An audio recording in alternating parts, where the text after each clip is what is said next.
पाचव्या प्रश्नामध्ये आकृती दिली आहे आणि ए बी बी सी काढण्यासाठी कृती पूर्ण करायची आपल्याला. आता प्रश्नाचं आपण निरीक्षण करणार आहे. प्रश्नामध्ये पहा, काहीही माहिती दिलेली नाही, केवळ आकृतीवरून आपल्याला हा प्रश्न सोडवायचा आहे. मग दिले काय, पहिली पायरी आकृतीचं आधी आपण निरीक्षण करूया. आकृतीमध्ये कोन बी 90 दिलंय, म्हणजे हा ए सी काय आहे, कर्ण आहे. ए बी आणि बी सी एकरूप आहेत असं दिलेलं आहे. तर पहिली पायरी तीच आहे बघा, ए बी बरोबर बी सी. याचं कारण काय, कारण काय, पक्ष म्हणा किंवा दिलेलं आहे. त्यानंतर कोन बी ए सी याचं माप किती असेल असं विचारलंय. तर आपल्याला माहिती कोन बी 90 दिलेलं आहे त्यांनी.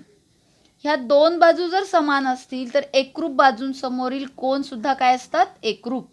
हा समद्विभुज त्रिकोण आहे बघा, आणि समद्विभुज त्रिकोणात एकरूप बाजूंसमोरील कोन सुद्धा काय असतात, एकरूप असतात. मग त्यात हा 90 आहे आणि हा जर 90 असेल तर या दोघांची बेरीज किती असायला पाहिजे, 90. कारण तिन्ही कोनांची बेरीज 180, 90 अधिक 90 180 होणार आहे. मग या दोघांची बेरीज 180 आहे आणि या दोघांचं माप समान आहे, म्हणजे काय, या दोघांची बेरीज 90 आहे आणि यांचं माप पण समान आहे. तर दोघंही काय असणार आहेत, 90च्या निम्मे असतील. 90च्या निम्म किती येतं, 45. म्हणून कोन बी ए सी हा किती मापाचा असणार आहे, 45. बघा, एवढं लिहिण्याला तुम्हाला अर्धा मार्क मिळतो.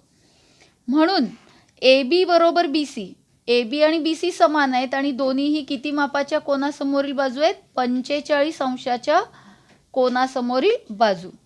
मग काय आहे, 45 अंशासमोरील बाजू ही कर्ण, हा कर्ण आहे बघा ए सी. कर्णाच्या म्हणजे गुणिले किती पट असते, 1/2. सोडवायचे. ए सीची किंमत दिली आपल्याला वर्गमुळात 8, मग हे 1/2 आहे. तसं 1/2 आहे. तसं यांनी काय केलं आहे, आता इथं त्यांनी सरळ रूप दिलेले, 8ची फोड केली पहा. 8ची फोड, एक पूर्ण वर्ग संख्या आणि एक अपूर्ण वर्ग संख्या, 4 2 8 आणि 4चं वर्गमूळ गुणिले 2चं वर्गमूळ आहे. 4चं वर्गमूळ किती येतं, 2. 2चं वर्गमूळ काढता येत नाही, असंच येईल. म्हणजे वर्गमुळात 8 म्हणजेच काय आहे, 2 वर्गमुळात 2, जे त्यांनी दिलेलं आहे. आता आपल्याला फक्त लोप करायचं आहे. कर्णी 2 छेदस्थानी आहे, कर्णी 2 अंशस्थानी आहे, दोघांचा गुणाकार आहे, म्हणजे आपण लोप करू शकतो. जे राहतं काय, 2 1 2. म्हणजे ए बी बी सी यांची किंमत प्रत्येकी किती येते, 2. तर असं तुम्हाला काढायचं आहे. तर 4-5 चौकटी आहेत बघा, तर 2 मार्काला वगैरे तुम्हाला हा प्रश्न पडतो. त्यानंतर 6वा प्रश्न बघा, शाब्दिक आहे तो. काय म्हटलेलं आहे, एका चौरसाचा कर्ण. आता चौरस म्हणजे काय, आपण 9वीला शिकलेले चौकोनाचे बरेच प्रकार पाहिलेले आहेत. चौरस म्हणजे काय म्हणतो, कुठल्या चौकोनाला आपण चौरस म्हणतो, ज्या चौकोनाच्या चारही बाजू समान असतात आणि प्रत्येक कोन हा 90 अंशाचा असतो, म्हणजे समानच असतो कोन. पण कोनही समान असतात, बाजूही समान असतात, अशा चौकोनाला आपण काय म्हणतो, चौरस. तर ह्या चौरसाचा कर्ण दिलेला आहे आपल्याला. किती दिले, कर्ण दिलेला आहे 10. तर विचारलंय काय आपल्याला, ह्या चौरसाच्या बाजूंची लांबी. एक बाजू काढली की सर्व बाजू समान आहेत मिळतील आपल्याला, आणि परिमिती काढा म्हटलेले. परिमिती म्हणजे काय, सर्व बाजूंची बेरीज. मग कसं सोडवणार पहा. पुन्हा हे उदाहरण याप्रमाणेच आहे बघा. हा कर्ण आहे, हा 90 आहे, दोन बाजू समान असतील तर इथले दोन कोण काय येणार आहेत, 45 45 90. तर हे सर्व लिहिण्यासाठी आपण काय करूयात, या त्रिकोणाला नाव देऊयात किंवा चौकोनालाच प्रथम नाव देऊयात, ए बी सी डी. तर ए बी सी डी मध्ये ए सी हा कर्ण आहे, म्हणजे आपण कुठला त्रिकोण घेणार आहे, काटकोन त्रिकोण. पहिल्यांदा इथं लिहूयात आपण, चौकोन ए बी सी डी हा कसला चौकोन आहे, प्रश्नात जसं त्यांनी सांगितलंय चौरस म्हटले, चौरस घेतला, हा चौरस आहे. आणि मग या चौरसामध्ये कर्णामुळे जो काटकोन त्रिकोण मिळतो, काटकोन त्रिकोण ए बी सी मध्ये, आता एक कोण 90 आहे. ए बी आणि बी सी काय आहेत? समान आहेत. हे प्रश्नात दिलेलं आहे. कारण हा चौकोन कसला आहे? चौरस. ए बी बरोबर बी सी आहे. म्हणून ए बी आणि बी सी समान असतील तर कोण बी ए सी. बघा, बी ए सी बरोबर कुठला कोण असणार आहे? बी सी ए बरोबर किती असणार यांचं माप? 45. कारण एक कोण 90 आहे. उरलेल्या दोघांची बेरीज 90. त्यात इथे दोन्ही समान आहेत कारण एकरूप बाजूंसमोरचे कोण समान आहेत. बेरीज 90 असेल तर प्रत्येकाचं माप किती येणार आहे? 45 अंश. मग पुन्हा त्रिकोण ए बी सी मध्ये कुठला प्रमेय वापरणार आहे आपण? इथं कारण लिहू शकता तुम्ही. 45 90 अंश मापाचे प्रमेय. मग हाच प्रमेय इथं वापरणार आहे. त्रिकोण ए बी सी मध्ये ए बी बरोबर बी सी आहे, किंवा डायरेक्ट लिहिलात तरी चालेल, किंवा असं लिहूयात आपण. त्रिकोण ए बी सी हा कसला त्रिकोण आहे? 45 90 अंश मापाचा त्रिकोण आहे. मग असं जर असेल तर 45 अंशासमोरची बाजू, हा 45 आहे, हा पण 45 आहे. 45 अंशासमोरची बाजू मग ए बी असेल किंवा बी सी असेल. तर ह्या दोन्ही बाजू 45 अंशासमोरील आहेत. म्हणून लिहूयात आपण सूत्र. 45 अंशासमोरील बाजू बरोबर सूत्र काय आहे? कर्णाच्या 1/2. तर हे झालं आपलं सूत्र. तर काही नाही जमलं एवढं सूत्र तरी तुम्ही लिहू शकता. म्हणून सूत्र पाठ करायचं की सूत्राचे तुम्हाला अर्धा 1 मार्क मिळत असतो. आता 45 अंशासमोरची बाजू कोणती आहे पहा. ए बी पण आहे, बी सी पण आहे. बरोबर 1/2 गुणिले कर्ण आपल्याला किती दिलेलं आहे? 10. मग आपल्याला सोडवायचं आहे. आता सोडवताना उत्तर काय आलं बघा. भाग तर जात नाही इथं. एक वर्गमुळात आहे आणि एक वर्गमुळाच्या बाहेर आहे. म्हणजे हे अपरिमेय आहे, तर हे परिमेय संख्या आहे. असा भागाकार करता येत नाही. मग काय करावं लागेल आपल्याला? 10ची फोड करावी लागेल. तर 10ची फोड मी काय करते बघा.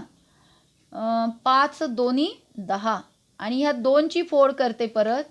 2 म्हणजे काय आहे? वर्गमुळात 2चा तो वर्ग आहे, हो ना. वर्गमूळ लोप झाले 2 येते बघा.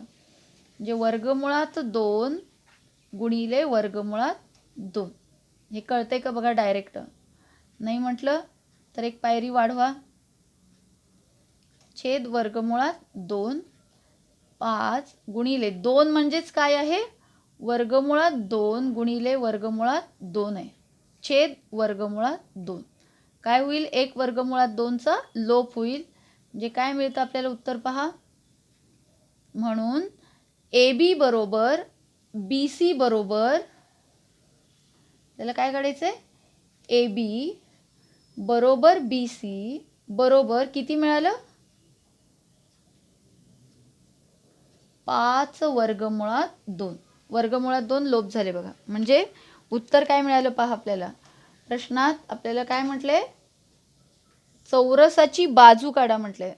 मग ए बी आणि बी सी या बाजूच आहेत की, म्हणून चौरसाची बाजू आपण शेवटी लिहूयात. आता याच्यावरून परिमिती काढायची किंवा इथंच लिहिलं तरी चालेल. म्हणून चौरसाची बाजू बरोबर किती मिळाली? 5 वर्गमुळात 2. हे झालं पहिलं उत्तर. आता दुसरं उत्तर आपल्याला काढायचं आहे. दुसऱ्या उत्तरासाठी काय म्हटले? परिमिती काढायची आपल्याला. परिमिती कशी काढतो आपण? कुठलीही जर भौमितिक आकृती असेल त्याची परिमिती जर काढायची म्हटलं, त्रिकोण असेल तिन्ही बाजूंची बेरीज, चौरस असेल किंवा चौकोन असेल कुठलाही, चारी बाजूंची बेरीज, त्याला आपण काय म्हणतो? परिमिती.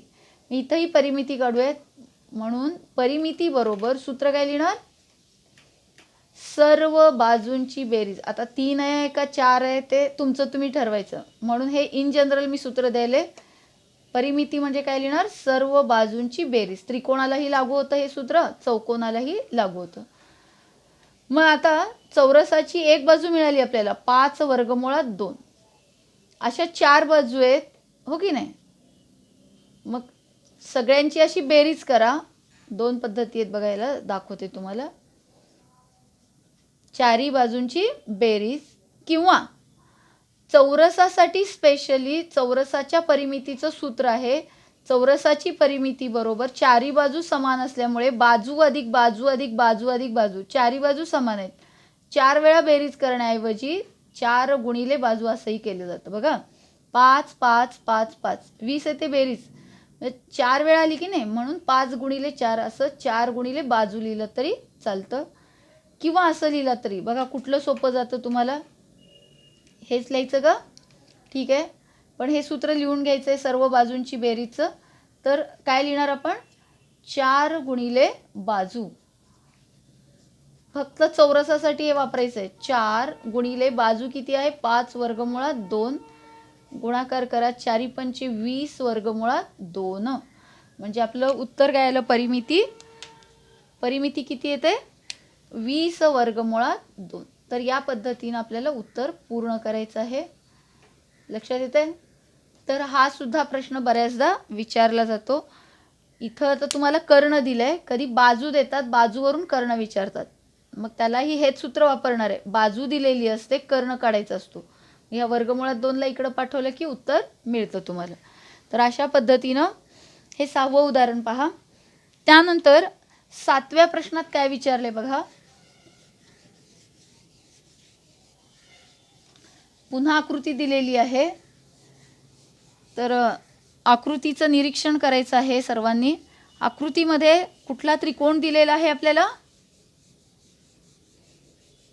आकृतीमध्ये त्रिकोण DEF दिलेलं आहे, आणि या DEF वरून आपल्याला प्रश्न विचारलेला आहे. प्रश्नात काय म्हटले बघा, आपण एकदा लिहूयात. DFE असा त्रिकोण आहे, आणि याच्यामध्ये आपल्याला F मधून लंब काढलेला आहे FG, GD दिलेलं आहे 8, GF दिलेला आहे 12. तर प्रश्नात काय विचारलंय तुम्हाला? EG काढायचं आहे. कुठे आहे बघा आता? EG, FD, EG कुठं आहे? हा FD आणि EF, ह्या 3 बाजू काढायच्या आहेत. तर असा 3 मार्काला प्रश्न येतो. तर आकृतीमध्ये जे प्रश्नात जे दिलेलं आहे ते आकृतीमध्ये मी लिहिलेलं आहे पहा. 8 आणि 12 ही 2 मापं दिलेली आहेत. मग आता सोडवायचं कसं? तर प्रथम आपल्याला काय काढायचं आहे? EG काढायचं आहे. मग सोपं आहे. हा काटकोन त्रिकोण आहे बघा. पहिल्याचं उत्तर घेऊयात आपण. काटकोन त्रिकोण DFE मध्ये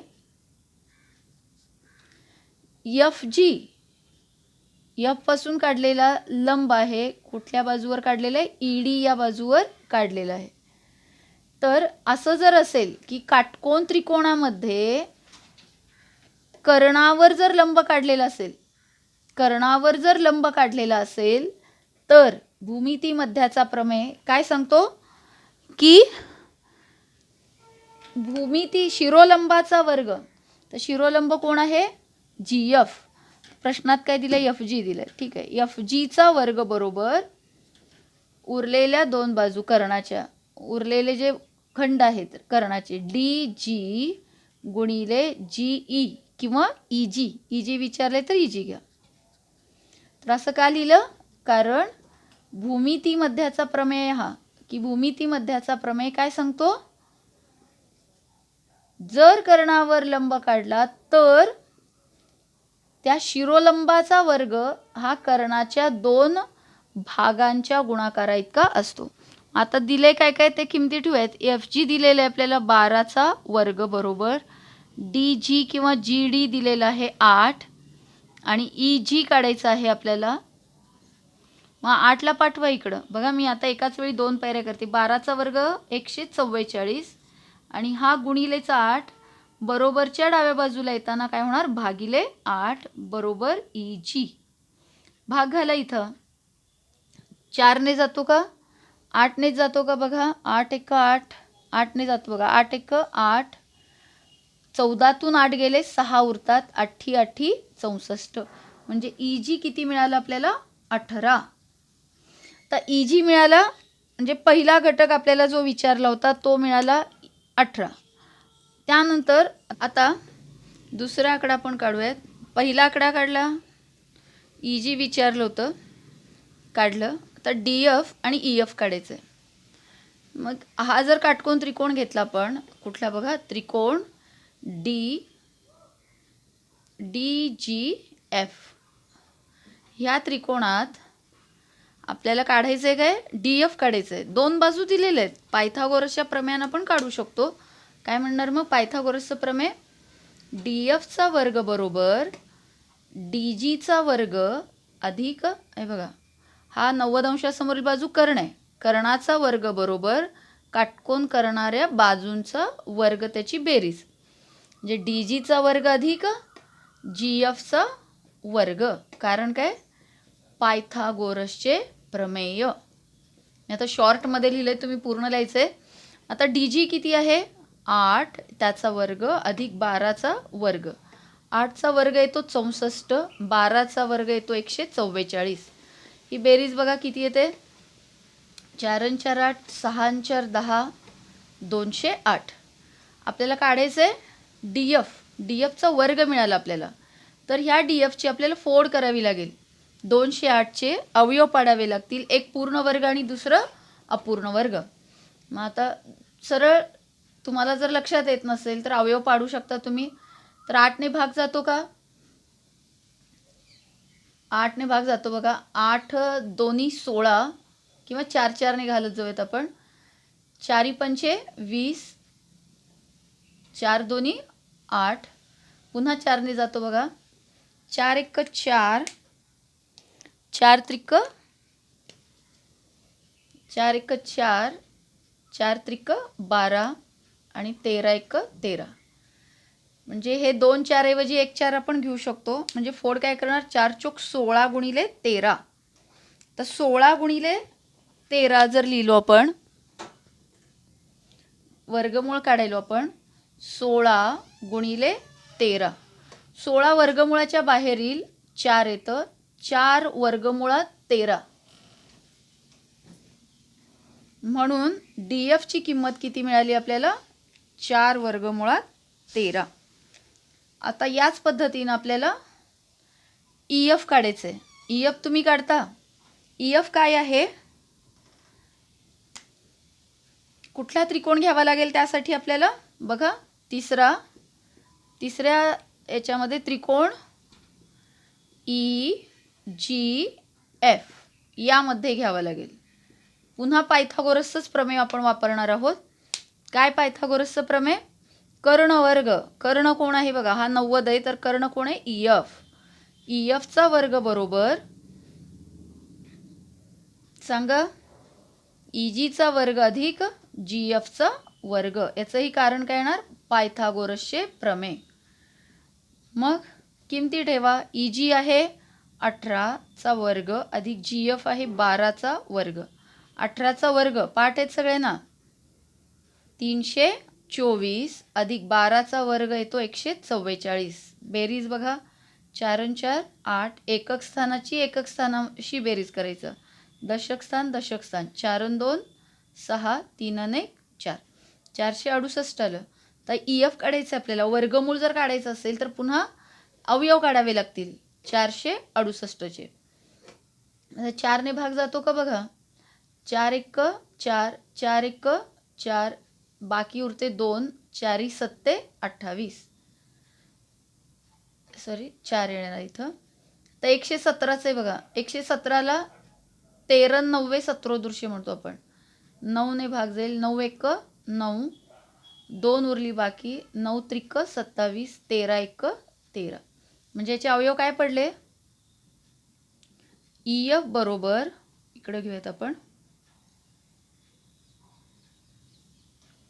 म्हणून EF बरोबर वर्गमुळात काय केलं, 4 गुणिले 9 गुणिले 13.